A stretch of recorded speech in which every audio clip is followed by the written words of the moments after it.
Baik, Assalamualaikum warahmatullahi wabarakatuh. Selamat sore rekan-rekan dan bapak-bapak sekalian. Terima kasih sebelumnya sudah menyempatkan waktu untuk menyimak presentasi saya dalam rangka tugas agenda pengembangan profesi dalam Diklat Fungsional PMG ALI Angkatan 52. Adapun jurnal yang saya presentasikan pada sore hari ini berjudul Pola Sistematik Presipitasi Daratan Akibat Konveksi Pulau yang Berdekatan di Benua Maritim selama Propagasi MGO.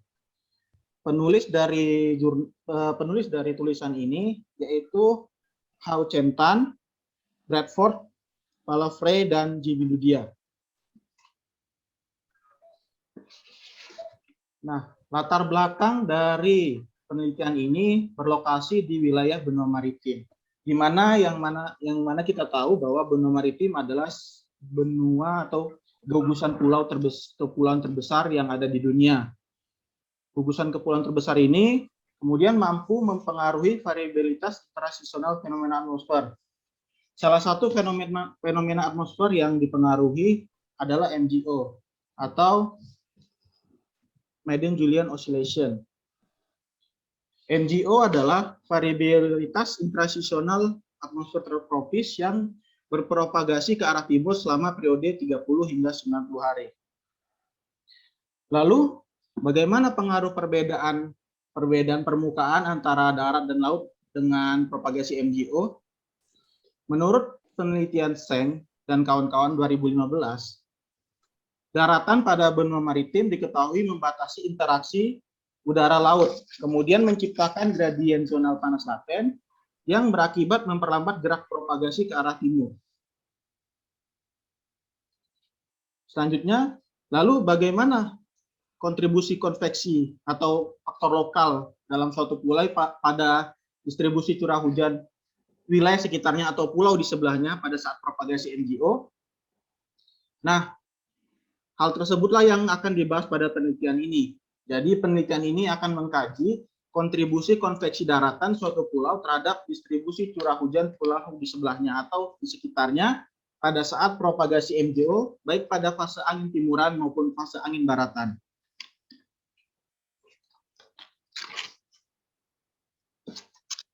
Kemudian data dan model cuaca yang digunakan dalam penelitian ini. Jadi model cuaca yang digunakan dalam penelitian ini menggunakan model cuaca Weather Research and Forecasting atau WRF versi 3.8.1 dengan setting konfigurasi sebagai berikut. Nested configuration one way atau satu nested, kemudian levelnya 41 dengan level puncaknya 10 HPA, time step-nya 60 second, kemudian output-nya dikeluarkan setiap jam, kemudian horizontal grid-nya 12 km, data penggunaan lahannya menggunakan data dari GMT atau Global Multi Resolution Terrain Elevation.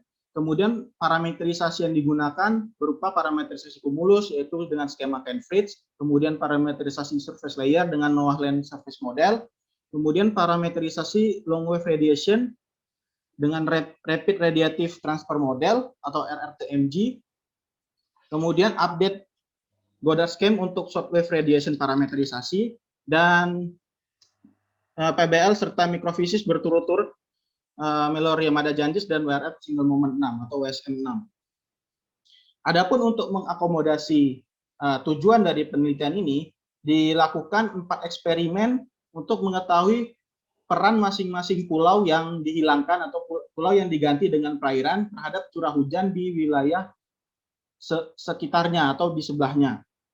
Adapun eksperimennya terdiri dari yang pertama diberi kode CTL yaitu simulasi kontrol yang dijadikan sebagai patokan atau benchmark dengan keadaan topografi sebenarnya. Jadi pada keadaan kontrol ini model di running dengan keadaan sebenarnya, artinya pulaunya tidak ada yang dihilangkan atau diganti dengan perairan. Kemudian E1L yaitu simulasi dengan menghilangkan Pulau Sumatera dan Jawa. Jadi Pulau Sumatera dan Jawa pada model simulasi ini itu digantikan dengan kondisi perairan. Kemudian E2L itu simulasi dengan menghilangkan Pulau Borneo dan Sulawesi. Jadi di simulasi E2L ini Pulau Borneo dan Sulawesi diganti dengan perairan. Begitu pula dengan E3L di mana simulasi ini menghilangkan Pulau Nugini atau Irian dengan kondisi perairan. Sehingga diharapkan dengan menghilangkan pulau dan menggantikan perairan akan dilihat seberapa besar pengaruh pulau terhadap propagasi MJO dan dampaknya terhadap curah hujan di wilayah benua maritim. Kemudian data yang digunakan dalam eksperimen ini menggunakan data inisial dan lateral boundary model yang berasal dari data ECMF era interim analysis pada periode aktifnya NGO. Hal ini juga termasuk data suhu permukaan laut pada lokasi pulau yang dihilangkan dengan menginterpolasi nilai grid point lautan terdekatnya. Artinya, seperti yang dijelaskan sebelumnya, ketika daratan diubah menjadi lautan, maka ada konsekuensinya kita harus mencari nilai berapa suhu permukaan laut di wilayah di mana pulau itu dihilangkan. Jadi, mencari nilai suhu permukaan lautnya dengan menginterpolasi nilai grid terdekatnya. Selain itu, untuk mengevaluasi model, digunakan parameter angin lapisan 850 HPA yang didapat dari data ECMF juga. Kemudian curah hujan yang didapatkan dari data Climate Prediction Center Modeling Technique atau CIMOT, serta precipitability yang didapatkan dari produk atmosfer modis level 3. Kemudian running model ini dilakukan pada periode aktifnya MJO kuat, di mana pada periode fase 1 hingga fase 7 bisa kita lihat di gambar sebelah kanan, MJO berada dalam kondisi aktif, yang artinya melewati Indonesia atau melewati benua maritim. Kemudian berikutnya adalah hasil dan pembahasan. Struktur large scale atau struktur skala luas. Pada gambar ini dijelaskan rata-rata presipitasi dan angin horizontal serta precipitable weather antara data observasi dan data simulasi model di benua maritim. Secara umum dapat kita lihat bahwa terdapat nilai curah hujan maksimum di wilayah selatan Sumatera, kemudian di Borneo dan Pulau Nugini. Hal ini juga berhasil ditangkap dengan baik oleh model kontrol atau CTL, di mana terdapat curah hujan di wilayah yang saya sebutkan tadi. Akan tetapi perbedaannya antara model simulasi kontrol dan observasi, di daratan terlihat nilai curah hujan lebih overestimate, cenderung overestimate, tetapi di lautan cenderung underestimate.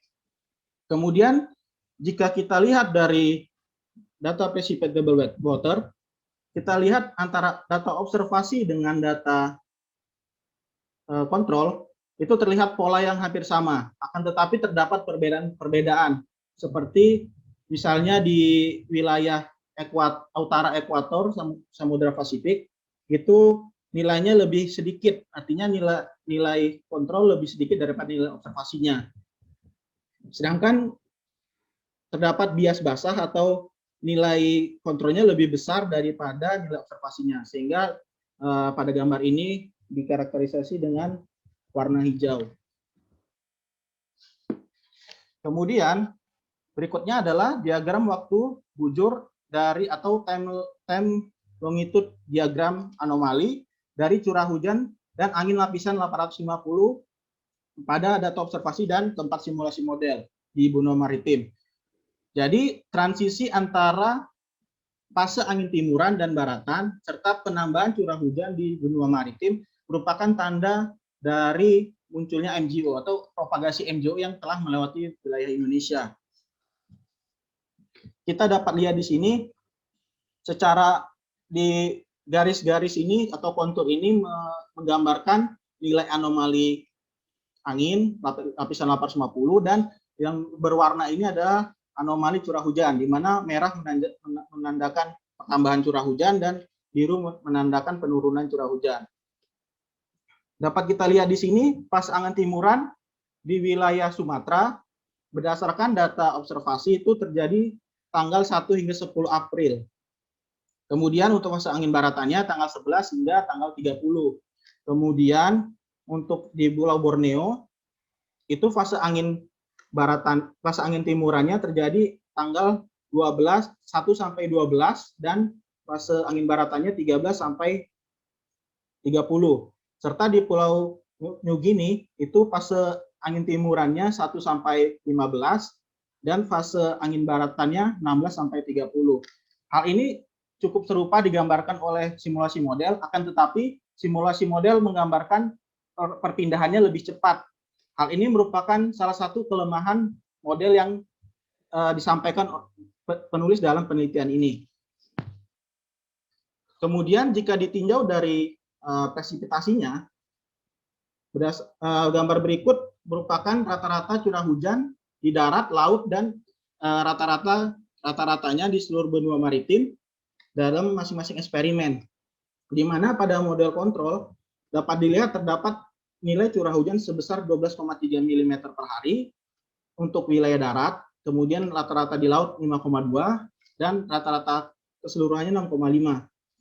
Dapat terlihat bahwa penurunan dari nilai kontrol yang paling besar yaitu pada model E2L atau pada saat Pulau Borneo dan Sulawesi dihilangkan, yaitu misalkan di daratan dari 12,3 turun menjadi 8,5 dan seterusnya. Hal ini menunjukkan bahwa ketika Pulau Borneo dan Sulawesi dihilangkan, maka hal ini yang menjadi faktor penyebab penurunan curah hujan terbesar di benua maritim. Artinya Pulau Borneo dan Pulau Sulawesi memegang peranan penting dalam dampak curah hujan yang terjadi akibat MGO.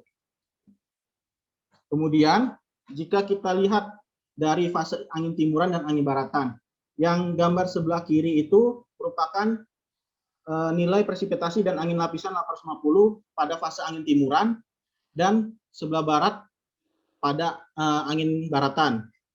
Jadi ketika Pulau Sumatera, misalkan kita lihat yang gambar C ini, ketika Pulau Sumatera dihilangkan, maka terjadi penurunan curah hujan di wilayah itu.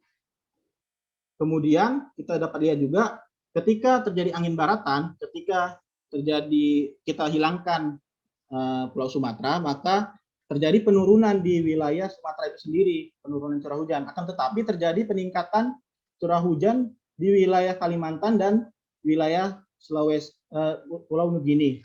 Kemudian ketika Pulau Borneo dan Sulawesi dihilangkan, maka Pulau Borneo itu sendiri dan Sumatera juga mengalami penurunan curah hujan yang diberi lingkaran biru. Kemudian, sedangkan sebaliknya, ketika angin baratan, di wilayah Borneo dan wilayah Sumatera terjadi penurunan, akan tetapi di wilayah New Guinea itu mengalami peningkatan curah hujan.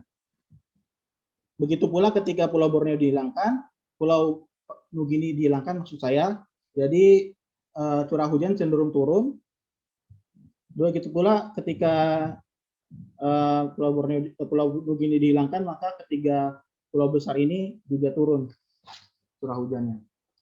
Hal ini dapat disimpulkan bahwa ketika angin baratan, wilayah atau pulau yang berada di sebelah timurnya itu akan meningkatkan curah hujan, akan berdampak meningkatkan curah hujan. Dan sebaliknya di sebelah timurnya akan menurunkan curah hujan. Ketika angin berasal dari timur atau angin timuran, maka wilayah yang berada di sebelah barat akan cenderung turun curah hujannya. Akan tetapi untuk pola dari pulau yang di sebelah timurnya, di sebelah baratnya maksud saya, itu belum ditemukan secara pasti. Maka dari itu dalam hal ini penulis berencana untuk melakukan penelitian lebih lanjut ke depannya. Kemudian untuk melihat proses fisis dilakukan dengan persamaan moisture budget sebagai berikut. Dengan Q sama dengan specific humidity, kemudian VH adalah angin horizontal, kemudian omega adalah angin vertikal, E evaporasi, P presipitasi dan residual.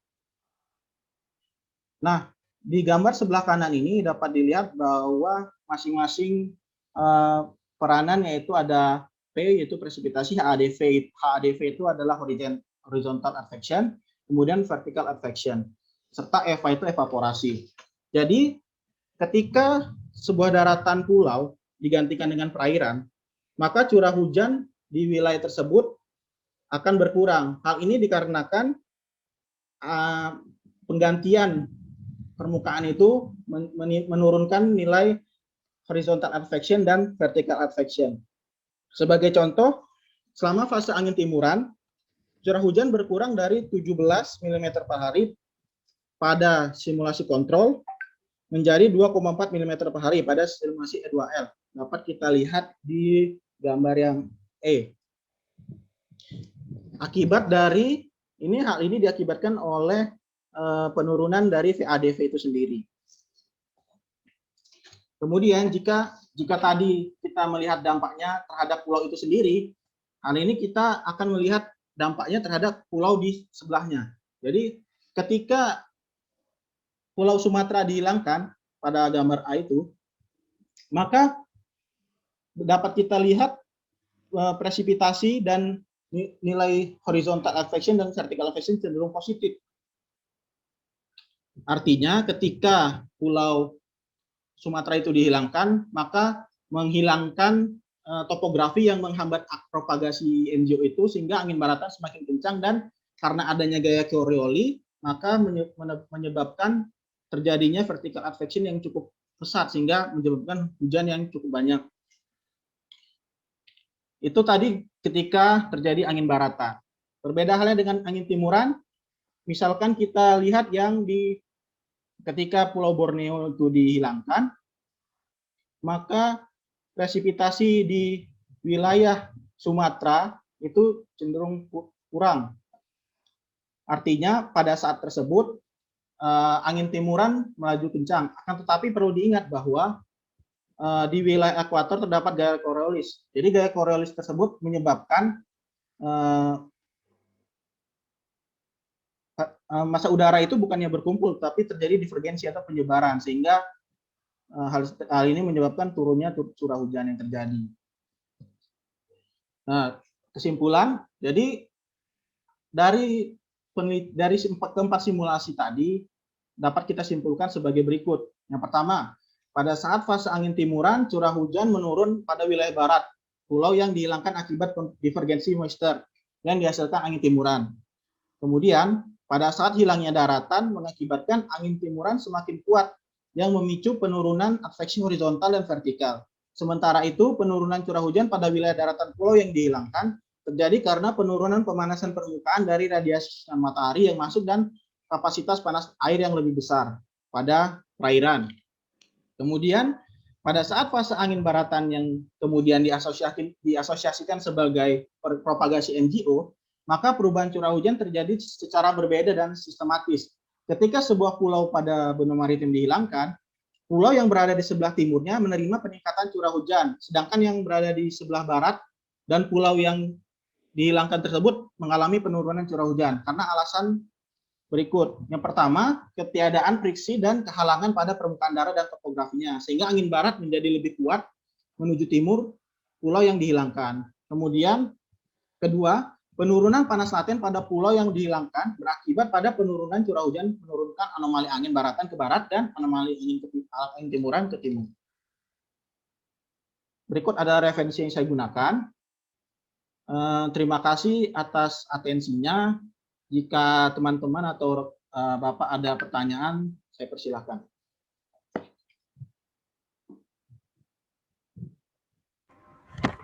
Izin bertanya, Saudara Prabu. Ya, silakan Pak Asrul. Perkenalkan, saya Asrul Saparudin, Senior Profesor Stamet Ranai. Nah, izin bertanya, ini tema menarik dengan presentasi yang menarik sekali. Jadi, ini mencari kontribusi konvektif daratan suatu pulau pada distribusi curah hujan pulau di sebelahnya pada saat propagasi MJO gitu ya. Ya, begitu. Tadi mengenal istilah HADU, HADV, dan VADV. Itu saya ingin menanyakan bahwa apa sih yang menyebabkan nilai HADV dan HADV dan VADV itu berkurang saat pada saat pulau digantikan dengan perairan, gitu, Saudara Prabu. Mungkin bisa dijelaskan. Oke, terima kasih Pak Asro atas pertanyaannya. Jawabannya sebenarnya sudah dirangkum di kesimpulan, akan tetapi saya akan jelaskan kembali. Jadi ketika suatu daratan itu diganti atau dihilangkan, digantikan dengan sebuah perairan, maka hal itu berkonsekuensi terhadap perbedaan permukaan juga. Jadi ketika daratan kan cenderung permukaannya berbeda-beda, artinya suhu di daratan itu cenderung berbeda-beda. Nah, suhu yang berbeda-beda itulah yang memicu adanya tadi vertical advection maupun horizontal advection atau perpindahan panas yang kemudian menyebabkan konveksi yang kemudian menghasilkan awan dan berakhir dengan hujan. Akan tetapi ketika mengapa tadi disebutkan VADV dan HDP-nya berkurang? Karena pada saat di perairan kan otomatis suhu panas laten di perairan itu cenderung lebih besar. Artinya kapasitas panas air yang masuk lebih besar. Jadi karena tidak ada perbedaan panas itu mengurangi daya konvektif dari suatu massa udara, artinya HADV dan VADV-nya nilainya kecil, sehingga menyebabkan pertumbuhan awan itu menjadi sedikit dan kurang curah hujan. Mungkin seperti itu Pak Asrul. Sudah cukup Pak Asrul? Ya, saya rasa cukup sekali. Terima kasih, Saudara Prabu. Ya, terima kasih Pak Asrul. Ya, apa ada lagi yang ingin bertanya?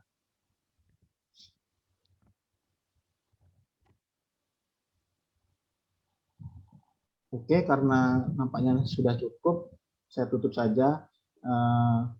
Demikianlah presentasi yang bisa saya sampaikan. Lebih dan kurang saya mohon maaf. Semoga kajian ini dapat berguna bagi kita Procaster, khususnya di wilayah Duna Maritim, untuk bisa memperkirakan kira-kira bagaimana sih pengaruh konveksi yang ada di daratan terhadap propagasi MGO. Mungkin demikian. Wassalamualaikum warahmatullahi wabarakatuh. Waalaikumsalam warahmatullahi wabarakatuh.